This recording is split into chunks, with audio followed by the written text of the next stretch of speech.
بسم اللہ الرحمن الرحیم۔ کاروان باب العلم چکوال کی جانب سے فراز حیدر آپ کی خدمت میں حاضر ہوں۔ پچھلی ویڈیو میں ہم نے شیخ عباس قمی کی مرکز کی زیارت کی تھی جو کہ باب قبلہ کے ساتھ ہے، اور اس ویڈیو میں ہم شیخ مرتضی انصاری کی زیارت کریں گے مرکز کی، جو کہ باب قبلہ میں ہی واقع ہے۔ شیخ مرتضی انصاری کا نسب جو ہے وہ جابر ابن عبداللہ انصاری سے جا کے ملتا ہے، جو کہ صحابی رسول تھے، اور ان کو پہلے امام علیہ السلام نے بھی اجتہاد کی سند دی اور آخری امام نے بھی اجتہاد کی سند دی۔ امام زمانہ علیہ السلام سائل بن کر ان کے دروازے پر آئے اور ان سے 40 سوال پوچھے۔ جب آپ نے تمام سوالوں کے درست جواب دے دیے تو امام زمانہ علیہ السلام نے آپ سے فرمایا کہ آپ بتحقیق مجتہد ہیں، یعنی امام زمانہ نے بھی انہیں اجتہاد کی سند دی۔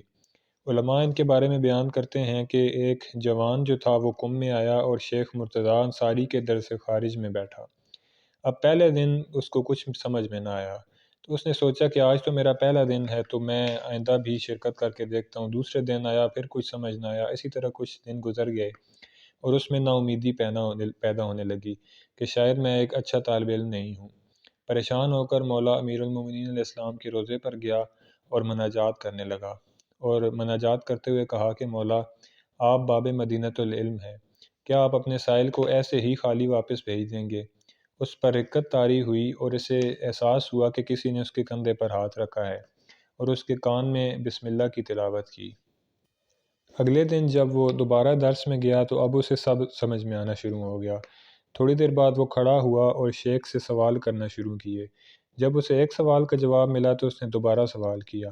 اسی طرح سوالوں سے سوال نکلتے گئے، یہاں تک کہ ایک ہفتہ گزر گیا۔ سب طالب علم حیران تھے کہ یہ کیسا طالب علم ہے، کسی نے بھی آج تک شیخ مرتضی انصاری کو اس طرح نہیں روکا اور یہ ان کی بات آگے ہی بڑھنے نہیں دیتا۔ شیخ ہزاروں شاگردوں کے مجمع کو چیرتے ہوئے اس طالب علم کے پاس آئے اور اس کے کان میں ایسی بات کہی کہ یہ بیٹھ گیا اور شیخ وہاں سے چلے گئے۔ جب سب لوگ اس کے پاس اکٹھے ہوئے اور اس سے سوال کیا کہ شیخ نے تمہیں کیا کہا کہ تم اس طرح خاموش ہو گئے، تو اس نے کہا کہ انہوں نے ایک ایسی بات مجھے کہی ہے کہ یا اللہ جانتا ہے، یا یہ ایک ایسی ہستی ہیں جو جانتے ہیں، یا پھر میں جانتا ہوں۔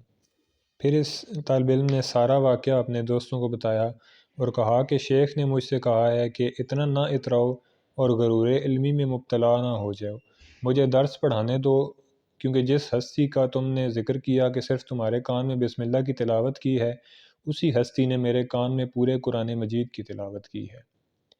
تو یہ مقام تھا شیخ مرتضی انصاری کا۔ اور مومنین، یہ مقام کس طرح ملا؟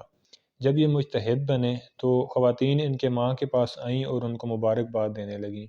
ایک خاتون نے ان کی ماں سے آ کر کہا کہ اے بی بی، آپ اس طرح مبارکباد وصول نہیں کر رہی جس طرح آپ کو کرنی چاہیے۔ تو انہوں نے جواب دیا کہ اگر میرا بیٹا نبی بھی بن جاتا تو میں تعجب نہ کرتی، کیونکہ جب یہ میرے شکم میں تھا تو میں ہمیشہ باوضو رہتی تھی، ہمیشہ حلال رزق کھاتی تھی۔ جب یہ دنیا میں آیا تو سردیوں کی ٹھنڈی راتوں میں بھی میں پہلے غسل کرتی تھی، پھر وضو کرتی تھی، پھر 2 رکعت نماز پڑھ کے جناب سیدہ صلوات اللہ علیہا کو ہدیہ کرتی تھی، اور پھر آ کر اس کو دودھ پلاتی تھی۔ اتنی زحمتوں کے بعد اگر یہ مجتہد بن گیا ہے تو کون سی بڑی بات ہے؟ یہ مومنین کرام شیخ مرتضی انصاری ان کی مرکز ہے جن کے میں نے واقعات آپ سے بیان کیے، اور ان کی بھی لازمی آپ زیارت کیا کریں۔ مولا کے حرم کے اندر ہی ان کی زیارت ہے۔ اکثر مومنین، خاص طور پہ پاکستانی مومنین، میں معذرت کے ساتھ اور افسوس کے ساتھ عرض کر رہا ہوں کہ یہاں پر آتے ہیں لیکن علماء کی زیارت نہیں کر پاتے، کیونکہ انہیں بتایا ہی نہیں جاتا کہ ان علماء کے کیا مقامات ہیں۔ تو یہ لازمی زیارت کیا کریں، ویڈیوز کو لوگوں کے ساتھ شیئر کیا کریں۔